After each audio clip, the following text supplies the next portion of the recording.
Hello, everyone. It is Kenyon here. It is Basketball Rewind, and we are here on another week to discuss a number of topics.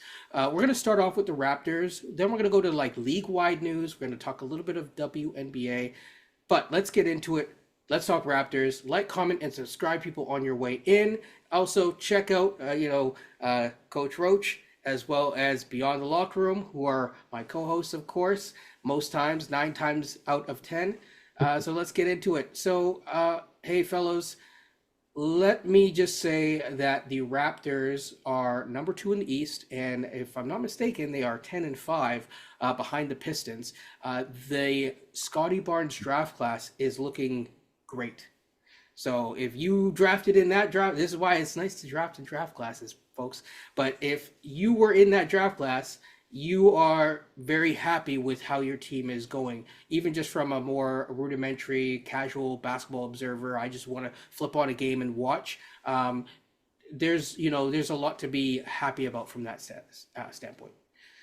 Your guys' quick thoughts before I get into some stuff. Hey man, 5 games over 500, man. Those are waters I didn't think we'd be seeing it for a while. So I mean, congrats there to Darko and the crew. Mm-hmm. You have to go back, I guess, to the defending the chip year maybe when they had a record even this good. Yes. At this stage, listen. I mean, hey man, I just mentioned you. I give Jack his jacket, give him his due to Darko and the crew. I think what it's fascinating is I don't think Raptor fans realize this. We discussed it last week at Kenya. It's like less is more. Like less Darko has been better for this team, and I don't think right now that analysts have discussed this much yet, No. and definitely Raptor fans have not discussed this yet. So all the fancy DHOs we were talking about, and the .5 offense, and the 94 feet we're pressing, all that type of stuff, whoop, out the door. I Right? haven't heard boo from that. Exactly, right, coach? Now we're just playing conventional, old fashioned conservative principles. And Yeah. lo and With a behold, little mix of additional passing and a little bit yeah, of ball movement. Oh yeah, Mm. yeah. The 2021 draft class, as you stated, Kenyon, they've arrived.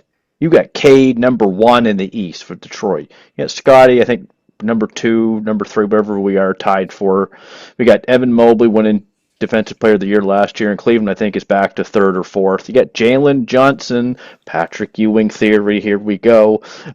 He is playing unbelievable right now. Actually, between him, Scottie, and Evan Mobley, Johnson's numbers are the best of this season so far between all of them. Johnson's playing very, very well right now. And we have Orlando starting to pick it up a little bit with Franz. You got Josh Giddey with the Bulls. They had a big winner the other night against Portland, and that was by Vucevic. We got Beyond Sky the third of the Pelicans. Pelicans are in rebuild mode, but we know who the guy is there, especially with Zion's not playing. It's the third.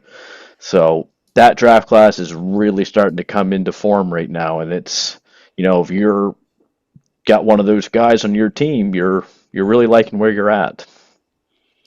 I totally agree. I will give a shout out to this rookie class because while some guys are just falling out like like flies. I mean, Dylan Harper's gone, and then also like last year's like Stephon Castle's also gone, right? But so it's unfortunate, but the Spurs keep rolling on.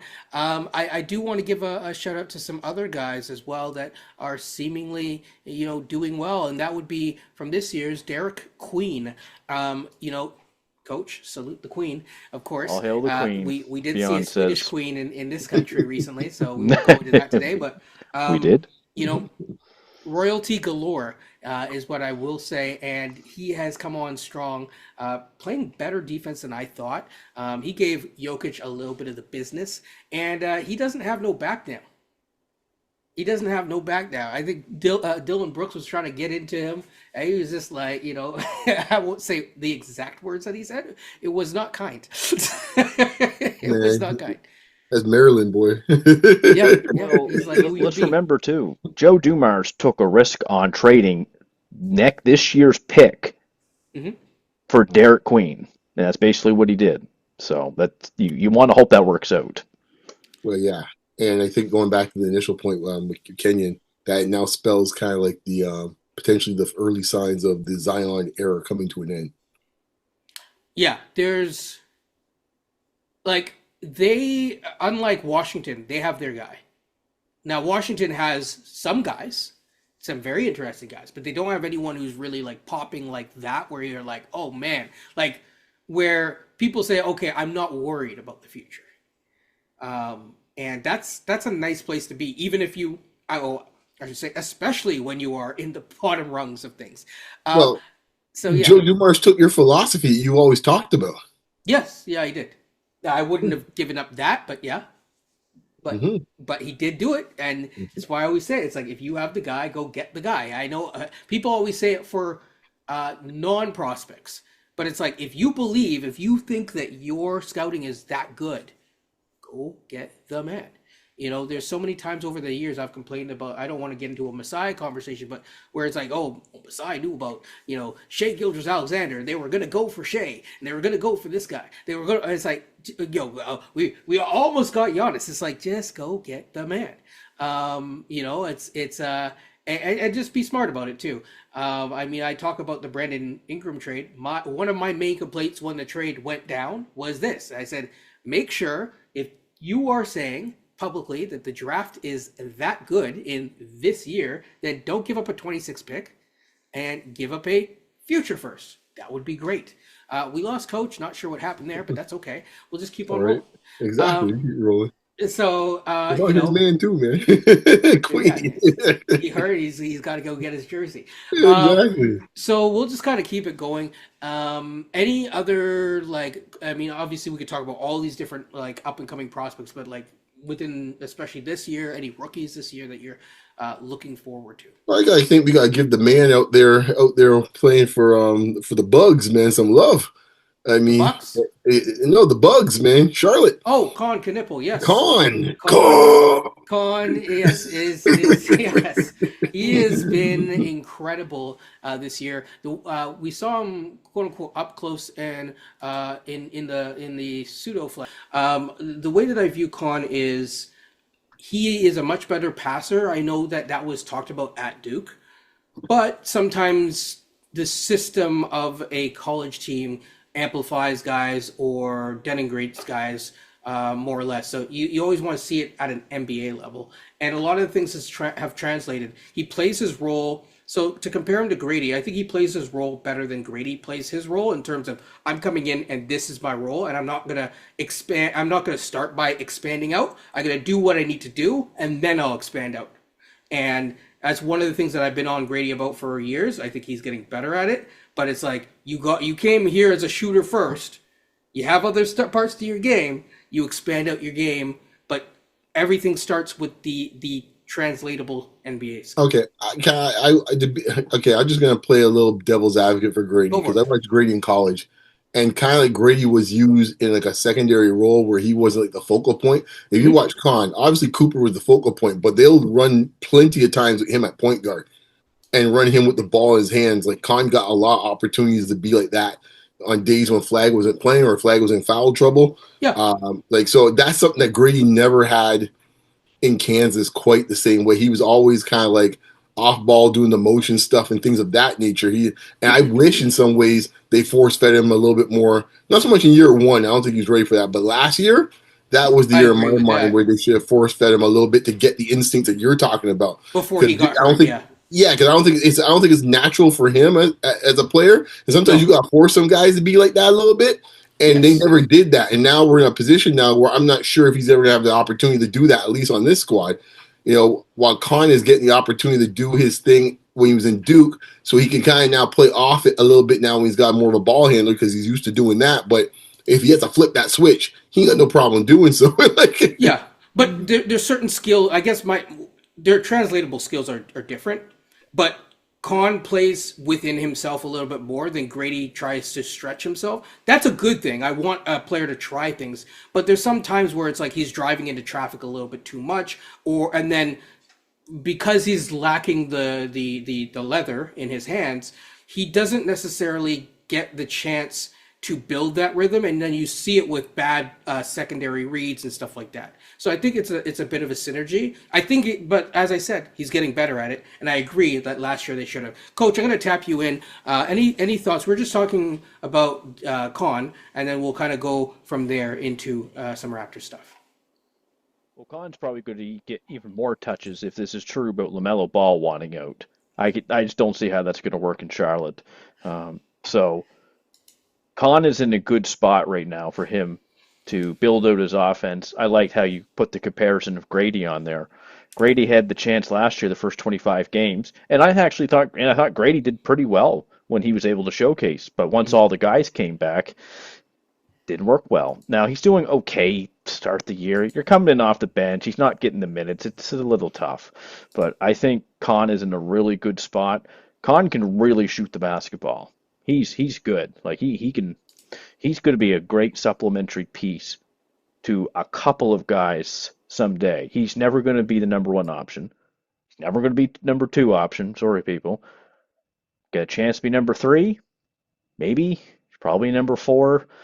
Let's see. But I like Khan with the way that he plays. He plays hard. There's no nonsense with Khan. No doubt. So to switch over to the Raptor stuff really quickly, no pun intended, because I'm going to talk about quickly. The most recent, I want to say 6 games actually. He is averaging about 20.3 points. He's not really getting to the line a lot, which is typical of his style of game. But what he is doing is he is shooting the blank out of the ball. Let the audience fill in the blank, but it's really, really good. He's shooting basically 62% from the field. He is shooting approximately 47.6% from the field, from deep. And we're just going to ignore free throws. I mean, the free throws aren't great, but he's going to the line like 0.7 times a game, so it doesn't really matter. But the other thing, too, is that he's cut down on turnovers. Now, he wasn't really the biggest turnover guy. He's not really a big foul-heavy guy either. However, I will say that as he's played off ball, as they put him in a role, the team could still use a playmaker. But if they put him in the role that optimizes his skill set, he's able to thrive. Coach, I'm going to go right back to you, and then we'll go to Beyond on this. Just quick thoughts on Quickley and his rise to power, I guess. Well, I said to you guys around the preseason, I said Quickley's the catalyst probably to their success because of the skill set that he has. He's got the pull up above the break three. We know that he's traditionally a 38 to 40% shooter from deep most of his career right now. And you came into this season worrying about, well, Ingram's not a high volume 3-point shooter. Scottie's coming off shooting 27%. RJ shot about 35%. You're like, well, you need Quickley. If Quickley can't shoot the three, you're going to be in big trouble. And lo and behold, during this win streak, Quickley is playing the best basketball that he's played as a Raptor, for sure. Like Kenny, I think you said he's shooting over 60% from the field in this big stretch that he's having. He's shooting 38% on the season from three. I think something I've noticed from Quickley is that he's kind of having an impact on both ends of the floor, and kind of on the rebounding end. He's averaging about 5 rebounds a game. Like, that's pretty good for a smaller guard. Just something that I noticed. I think he's got 1 double-double this year. I think that came from, in his game against Charlotte, he had 15 points and 10 rebounds. It's not something you typically see from Quickley. And against Brooklyn, he had 8 rebounds. So he's had, I think, 5 games since this win streak against Milwaukee where he's averaged over 5 rebounds a game. You get that from Quickley, you're doing something right. So I just think he's playing with a lot more confidence. I think Pirtle being back too has been a big help to him. We all know that Darko's offense really point guard center heavy, and him and Pirtle, they develop us energy through the pick and roll, which it seems they have been doing. That benefits Quickley and it benefits Pirtle, and lo and behold, Pirtle the last few games has been playing some of his best basketball as well on the year. So can't say enough about the way Quickley's been playing lately, because it did not look good the first 4 or 5 games of the year. It looked disastrous at times. but he's really starting to come into his own this year so far. No doubt. Beyond, any thoughts to plug in? Oh, I got a few thoughts. It's amazing what happens when your job's on the line and you have a 4 or 5 game losing streak. It's amazing how all of a sudden you get back to the basics. So to go back to Fallout Coach's point, one, we talk about the rebounding and this team lacking size. In this case here, everyone realized at some point it's like, you know what? We're all got the gang rebound. No one can go float out at half court. Everyone's got to get their nose in there and get in and get bored. Two, you mentioned the pick and roll, coach, which is what we said for a couple of years now with this coaching staff. They don't like pick and roll. All of a sudden now the pick and rolls are showing up, reducing less DHOs with Pirtle and Quickley. My goodness, both guys are now thriving because now we're just playing regular old basketball, which like every team in the league plays of some form of pick and roll with 2 or 3 of their players, except for us. And finally, now they're saying Quickley, just be Quickley, which is one of the things I mentioned earlier on our first point with the Raptors, keeping it simple. Just get back to conventional stuff. Stop trying to make him the next coming of Isaiah Thomas. He's not that. Just let him go out there and do what he does best, which is score. That's what he does. And now you're seeing the turnovers shut down because he's not thinking. When he comes off these picks from Pirtle, he's not really sizing up to see who he's passing to. He's looking to the hoop. That's New York Knicks up for 6th man of the year. Quickly, we're seeing now. I'm not trying to get anyone involved. I'm just trying to get my shot off. And now he's not thinking in his head so much. Now all of a sudden, now the finishing gets a little bit better. The shot making is better now because now I have conviction. I'm not guessing. The processing was always seemed to be a problem quickly. Let's face it, he's not great at executing fast breaks. He's not great at a lot of things when it comes to decision making. That's not his thing. Just give him the rock and he can score. That's one thing he can do very well. He's proven that in his career where he'd be averaging like 15, 16 a game for the Knicks. And now that's what he's doing now. And I think putting the ball back in the hands of the wings. I would not be surprised, you guys are the stats guys, but I'm pretty sure that Ingram and Scottie's assist numbers start to creep up. Because that's who should be handling the ball for this team at this point, man. Like, enough with the experiments in this case here quickly. I've definitely seen, and also just to go back to Grady for just a brief second, even though I know it's the Quickley segment, there's been times when the wrong person's handling the rock. I saw Scottie toss the ball out to Grady on the wing. Grady literally had to stretch back, grabbed it, and then saved the play, kind of drew in 2 defenders, drove and kicked it out to the corner in one of his nicest. I'll see if I can find it, but this is against, I believe, Charlotte, one of his nicest assists of the entire year. And if I can find it, I'm definitely going to put it. Yeah, I know. I can see it in my head. I know the play you're talking about. Exactly, yeah. It was nice. It was very beyond, nice. To your point, Ingram leads the team in usage at 26%. Scottie's 24.5%. RJ's almost 24%, and Quickley's 20%. And I So what you're saying is correct. The wings are having the ball in their hands. Right, and I think Kenya had a couple of weeks ago showing how many touches Ingram was getting at the time. Yeah, so the usage is always going to be different than touches. I like touches a bit better. There's advantages, disadvantages to both. The reason why I don't like the usage argument, although you are right, his usage is creeping up, it's mainly because usage is skewed by free throws, for example. So Ingram gets to the line a lot, whereas another guy like Quickley doesn't get to the line a lot. And so it's going to look like Quickley has less usage than he actually does versus the touches on ball. But yeah, no, to your point, Coach, it is a really good point to actually make. And honestly, there have been changes that have been made more recently, which is good. So yeah. And I should say we should make a comment. So we've harped our mouth has been killing them for 2 years with a sledgehammer about the defense. We should give a little moment to the defense in this case here. They're top 10 defense. No one had that on the bingo card when we started the season.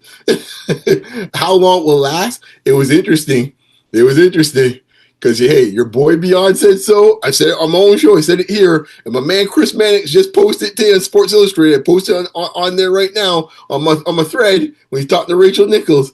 And he's asking about the Raptors. And he says, well, I just don't know when we get the postseason time.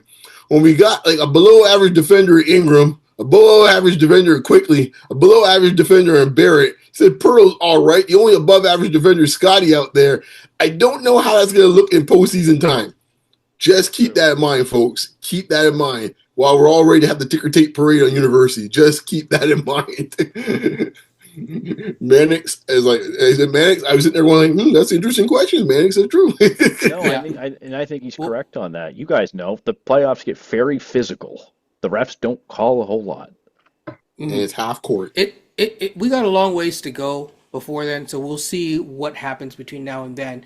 Um, I'm gonna actually, do the age old weave, and I'm gonna actually go somewhere where I didn't think I'd go today in terms of because the trade moratorium is going to be coming upon us in a couple of weeks here.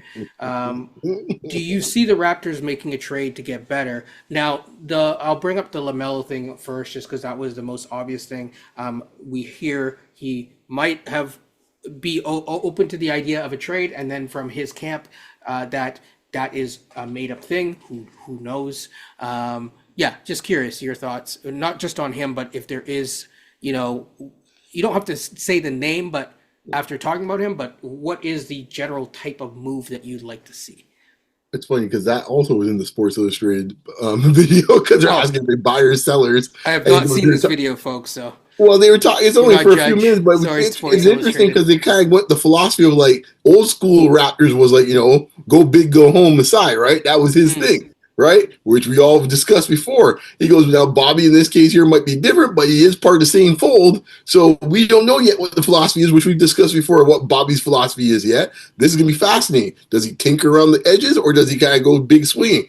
I personally think, based on where things are right now, I would think you want to tinker. I don't think you want to start putting all chips in on this group. Yeah. I still got a funny feeling about this group, but at least if you could try to shore up the front court in some way, yeah, that's the obvious thing. okay, okay. Yeah. Coach, your thoughts? Well, again, you're a Jakob Pertl injury away from potentially this falling apart again. So when Beyond says about tinkering around the edge, I think you should. I think you need to go out and get yourself a legit 7-footer. I'm not saying it can be an all-star. This is probably a rotation piece that you have to go get to provide some insurance for the Pirtle injury that's probably going to come at some point. I don't want it to happen. They're 8-3 with Pirtle when he's in the lineup. They're really good, and I get the impression that Bobby is not Masai in that sense. Masai, he'll go all in. He's willing to put all the chips into the table to do Yeah, just but he that. wants I to don't go get. all in to get like Anthony Davis. That's the type of thing he wants to get. He's not talking about what we're talking about, right? Yeah, That's Masai's mindset, right? So like, Yeah, but I mean, yeah, I, I'm I saying, haven't stated my thoughts, but I'll but I'm get that saying Bobby eventually. doesn't see. I don't get that impression from Bobby. yeah, He'll tinker. He'll I tinker think around it. I feel so. But go ahead, good Kenyon. Yeah, I mean, so there's a lot of options on the table. I think I'll just tackle directly the LaMelo thing. I don't think that LaMelo. I understand that there are some huge LaMelo fans in this fan base. Um, I think people need to get away from the idea of just getting a name because it's a name. This is one thing I think Raptor fans need to kind of like now we've won the chip, we have to go beyond that. I think that there's still like a inferiority complex where you don't really truly believe in your actual city, believe in your ability to actually recruit people. Even though Ingram just said he wanted to be here for various reasons. So like I think we gotta start building a team, not just getting the name. I don't think Jaw really fits. I don't think Lamelo is the correct person to get, and I think right now, as you guys are saying, if it all falls apart and you go all in and lose all your assets in one foul swoop, or in all the stuff that your future that you've built back up over the past 2 years of pain and middling anguish, and you just go get LaMelo Ball, and then him and Ingram could be injured. Well, that's the biggest thing with LaMelo, right? But if we're talking purely about the basketball, and you had to give me the options Oh, of he's Quickley, talented. He's Jaw, talented. or LaMelo that would fit best with this team, LaMelo easily would fit best on this Yeah, team. of the potential people who are quote unquote may be available, I think he is probably the closest to fitting what you're looking for on this team. However, I don't think he's played a lot of winning basketball recently. Now, some people would argue, I mean, he did bring his team to a 40 whatever win and basically got there, but it's there hasn't been a lot of winning basketball played in his in terms of how he plays. The other thing is he's very unpredictable as a player. Like sometimes I don't even think his teammates know what he's going to do, which is good because he could pull it off. He has the skills to pull it off, but it could be bad because I don't know how that works with the Darko system. So it'll be interesting. It would be an adjustment period. I am of the mindset of like clear up the guard spot, right? Move off like Ochai, get like a second maybe, right? That clears up minutes for guys anyways. Move off like a Mogbo. Sorry, Scottie. But yeah, you can buy new friends with the new contract. Yeah. I think we're selling. I was just saying this about LaMelo. We're kind of selling his. You're going to say I'm selling Mogbo. No. Just saying. Just finish up a point with him. I think we're selling his skill set a little short. Like he's gonna. If he were on this team, he's the best offensive player on this team by far. By far. Yeah. No. He's like that's not my thing. I'm just like, look, I don't know how he fits. Right? It's just like Ingram needs a certain amount of the ball. LaMelo Ball, no pun intended, needs a certain amount of the ball, right? Yeah, but he also make plays easier for guys like Brandon Ingram. He does. Right? Not like that he's shooting the ball really great this year. He would make Scottie's life so much easier. Yeah, but he's shooting 30% from the year right now, and he's shooting. Well, you just came back like 2 games ago. Give him a little time. If I'm a front office executive, I'm sorry, I'm just staying away from him and Zion. I just can't with the injury history. Yeah. No. It's just too much of a risk for me. I get it. He's super talented. You got no qualms from me about the talent.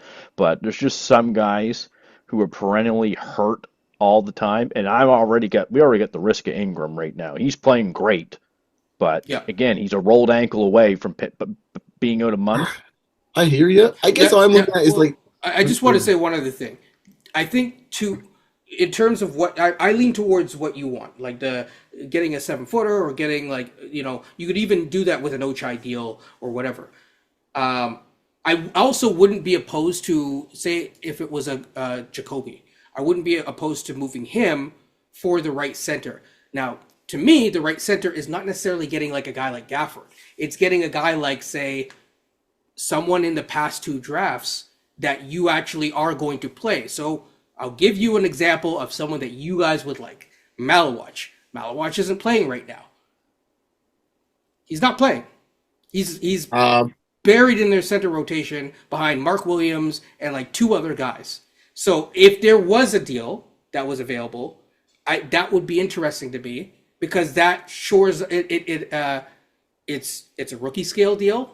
So you have him under contract for a while and control over his next contract. It's cheap, sustainable, and also it's a position of need, so the guy's going to play. Okay, sorry. We can go back into debating about LaMelo Ball. No, but I'll just say this, the coach's point about the injuries. I think right now we're in a spot. I mean, it's funny. I was talking to my dad about this the other day because he was giving the gears to Steve Kerr the other day, making excuses about the schedule and stuff like that. But in this case, when Steve Kerr, it's funny because Steve Kerr, of all people, talking about the style of play causing all these injuries, like you created this style of play. It started with your dudes, and I guess when I'm talking about the pace and space stuff, like we're at a stage where it's like I don't know if you could trade for anybody without worrying about injury concerns at this point. Sure, but like let's keep it a buck. LaMelo Ball has in the past 3 years has played over 40 games once. Okay, it's 22, 47, not in this particular order, and 36. Okay, I hear what you're saying. What I'm saying is the trend seems to be moving towards the LaMelo Ball situations more and more. Look, my man out in San Antonio's already out for 2-3 weeks already. Yeah, but that dude is a little bit better than LaMelo Right, Ball. We know that, but it's not the issue of the talent. The issue is the availability. I will take BOMB and I will play him for 15 games. Someone made a joke the other day on Twitter about it where he says, "Yo, man, Adam Silver's going to have to go and change the 65 game rule again because, like, if this is the case, guys, we have to start thinking this in a serious way. Like, these young fellas, like all the older boys, everyone likes to tease about, with the exception of Paul George, most of them are on the court." So here's what I'll say. Right, I'm not, thing yet, but I was listening to a sports medicine specialist, and he was talking about, because he was specifically talking about Victor's injury, so to speak, And he said that part of what he thinks that's happening is he doesn't think Victor is actually that injured. He thinks that they're being too precautionary in terms of their measures because they're afraid of something serious happening, so that they're holding more guys back. Well, And we see it with Anthony Davis and your team, because Anthony Davis was like, I'm ready to play. And they're like, no, we want you to play on this specific schedule. And so what they're afraid of is the ACL and Achilles, specifically with things like calves. It's going to be more of the Achilles tears. And so anytime where you have any sort of calf strain, they're holding guys back more than maybe they should. And that's impacting. Now, fair enough. I totally agree with that precaution. All I'm saying is that we're based on the way the game is being played and the fact that injury is becoming more and more prevalent. You know, back in my day, in this case here, I'm going to go get old school here. Back in my day, my gray hairs, the back injury was the injury because everyone played post play. So you would see Larry Bird on the ground there with 3 towels on, Kevin McHale, you name it, Bob McAdoo on the ground, because that was the injury du jour at that time because of the style of play. Now, based on how everyone's running around, got 7-footers running around from the 3-point line and back and stuff like that, this, to your point, the Achilles now has become the thing now. So to your point, I agree with you, but all I'm saying is, I think the mindset of like, oh, we can't trade for a guy because he's hurt is like, it's becoming commonplace that guys are getting hurt. Like, it's just. I mean, would like, you trade for Zion? Well, he got some other things around him that's a little more than just a hurt thing where it's like, I ain't sure about that, right? Like, his is hurt, his is weight, his is extracurriculars. There's a lot of stuff with Zion in this case here. But if we're just talking about injuries, all I'm saying is as we move forward in this league, guys getting hurt is becoming more of a commonality more and more. It's almost getting rare for a guy to get to 70 games. Like, and especially younger guys. Like, guys are under the age of 30. I mean, Halliburton's out for the season. Yeah. Right? Now, like, it's like, you know, like we look at Indiana, man, it's like a mash unit.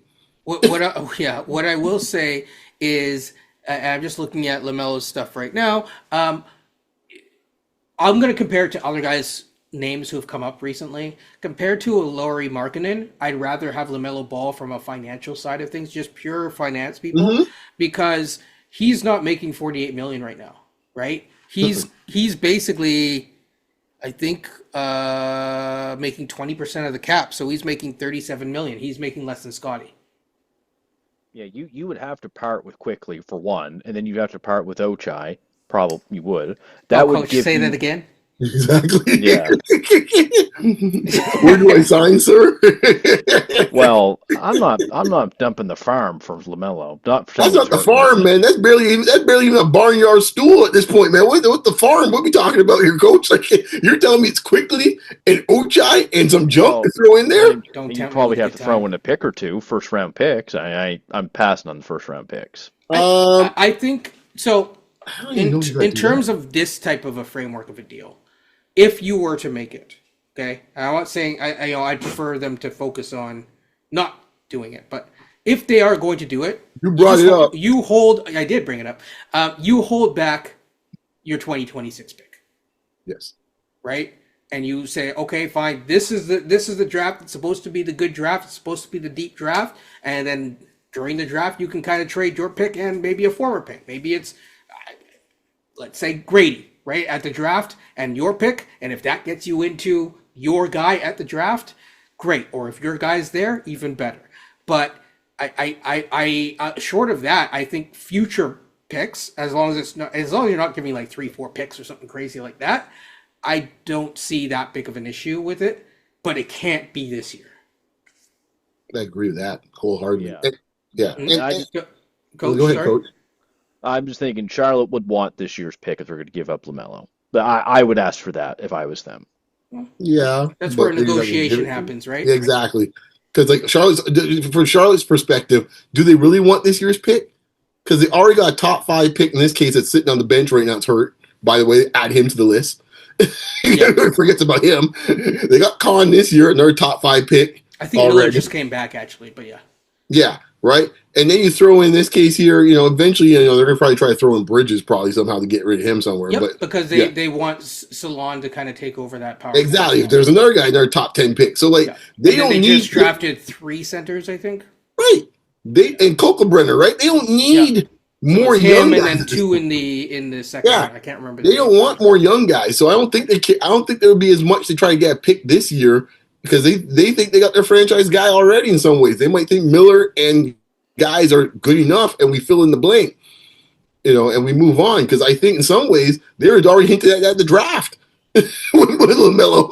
Yeah. They were like, Financially, as you pointed out, Coach, it's going to be it's going to be Quickly. The other person would be RJ. So those are the two guys that make sense in terms of like sending out. Now there's pros and cons to both. I think we've discussed this hypothetical trade enough, so we can kind of move on from here. the East is wide open. The East, yeah, exactly. Come on in. The water's just fine, fellas. Speaking of the East being wide open, that is a great segue to one of our final topics of the day, which is overall, so far, the national broadcast NBA games are drawing 60 million viewers, which is the most watched opening month in 15 years. And so I think we have to give a shout out to all of the partners that are broadcasting and doing their thing with the NBA, NBC, and all that. Because they're clearly putting on a product, including Amazon as well, that people want to watch. And I think part of it is also that it's more readily available as a product as well. Anyone's thoughts? Coach, you want to start? You go, man. You're more of an expert on this than I am. Can I also just say, it is also, the league has attracted over 30 billion views on their social media platforms, which sets the record for both theirs and third-party platforms as well, with Prime specifically drawing, it's the combination of NBC, ESPN, Amazon, all of those collectively drawing in 60 million views. Okay, go for it. There was a lot of work and a lot of heavy lifting these two new partners had to do when they came on board. And we discussed it over the summer. I think it was kind of a little pet topic for us. We might be the only people really talking about this in the Raptors space, in the Raptors ecosystem. If you wanted to find more about this, I thought this whole deal and how it came about was really fascinating. I would say this. So I think there's like three objectives for these new things, partners. One, you mentioned the first one, which is the easiest one. Try to get as many eyeballs as possible back on the product.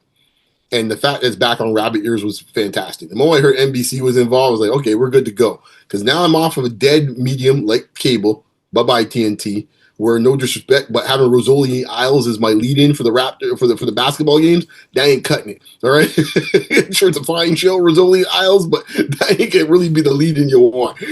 Now what you have NBC, one of the big four stations. They know what they're doing when it comes to sports, and they're treating it. That's the key thing.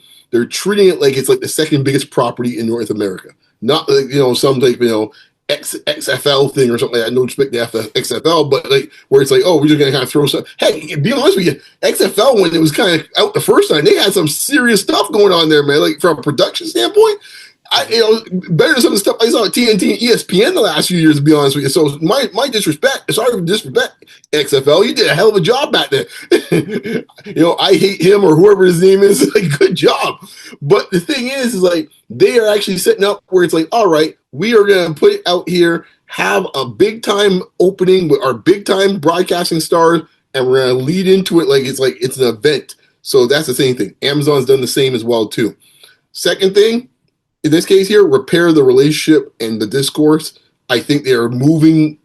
I even see on Twitter, things are moving slowly where folks ain't really down with like, I'm just going to berate player X for the sake of berating player X. Bring something more to the table. NBC and Amazon have done a great job of that. And you know who likes it a lot too? The players.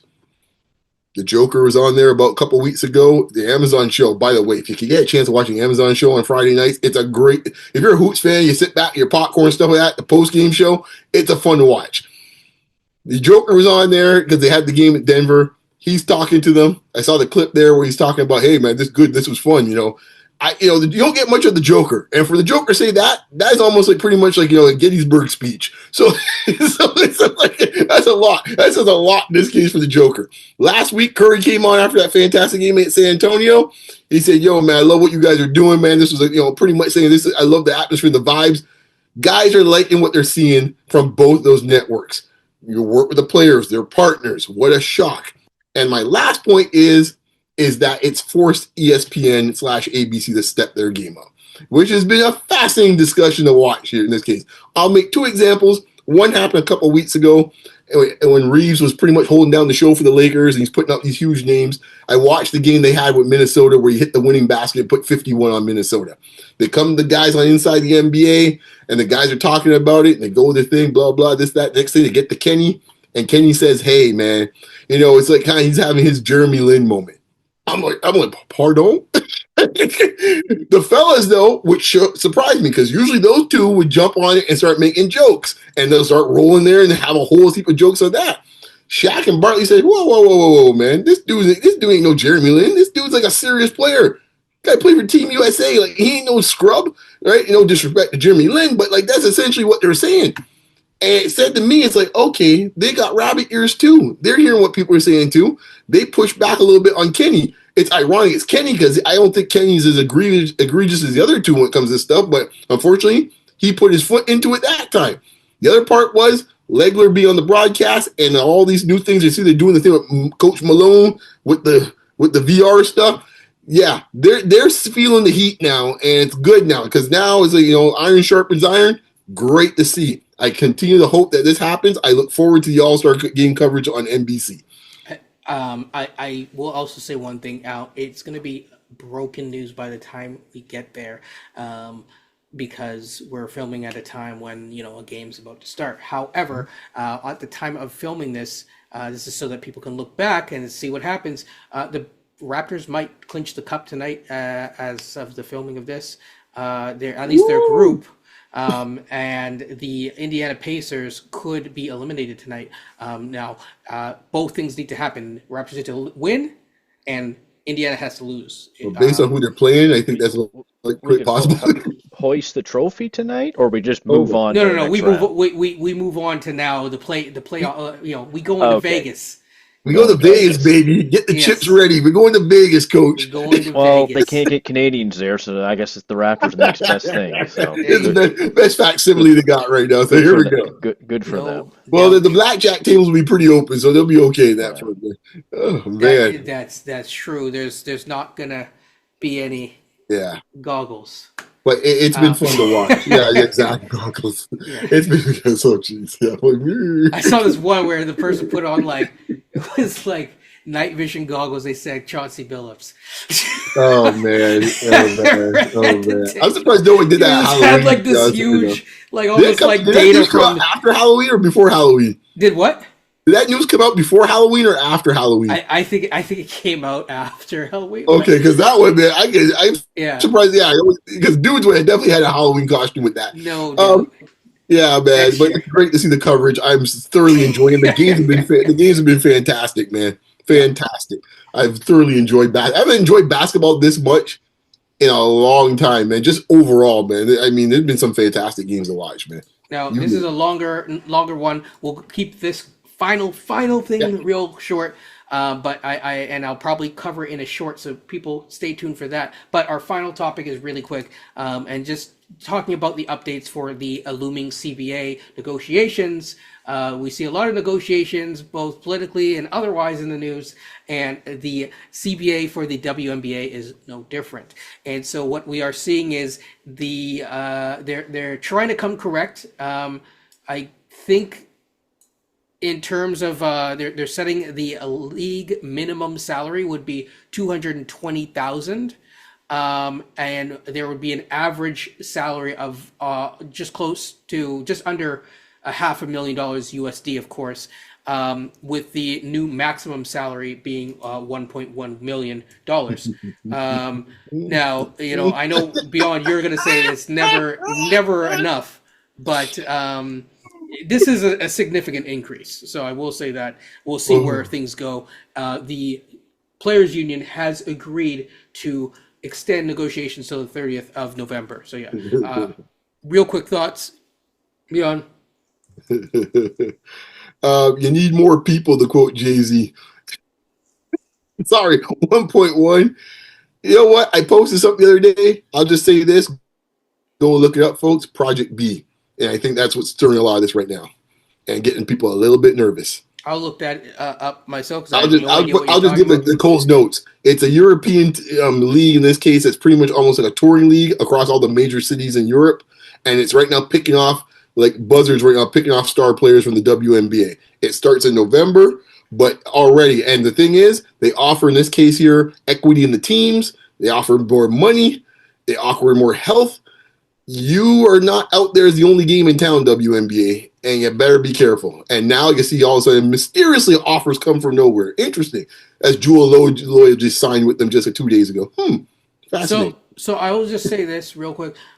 The current super max is $250,000, and the current max is $214,000. So it is going to at least the offer as it stands is a 4 times increase.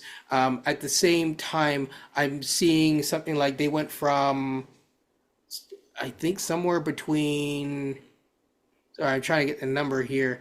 But say they went from like $50 million to I think 200 or $20 to $50 million in TV rights per year to $250 million of revenue per year for the TV rights. So we'll see. I don't know. I'm not here to talk about assets and liabilities, become like an accountant or anything like I'll just say this: no BRI, as I heard in this discussion yet.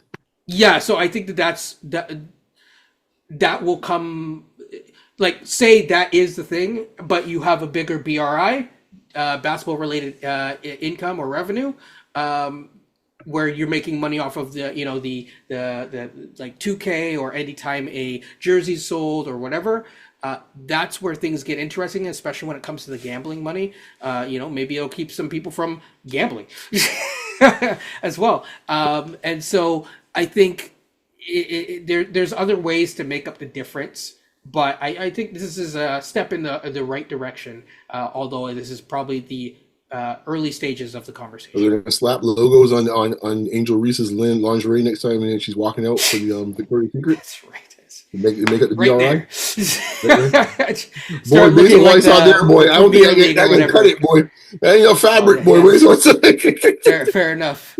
Well, I mean, if it was like Premier League style, where it's like a whole thing. Hey, man, this is basketball. Man. You gotta love soccer, man. We go deep to go do the research we gotta do, folks, man. Yes, it's a tough job, but we try to do what we. Serious. Yeah, you got it on instant replay. Okay, gotcha. I will, on that note, end this episode. Don't get fired, folks. I'm just saying, man. Keep cashing them checks. That's the story, man. Like, comment, subscribe, people. This is a bit of a longer episode, but sometimes we give them long. Sometimes we give a little itty bitty updates. Sometimes we give short updates. So stay tuned on Basketball Rewind and check it out. Take care, people, and peace.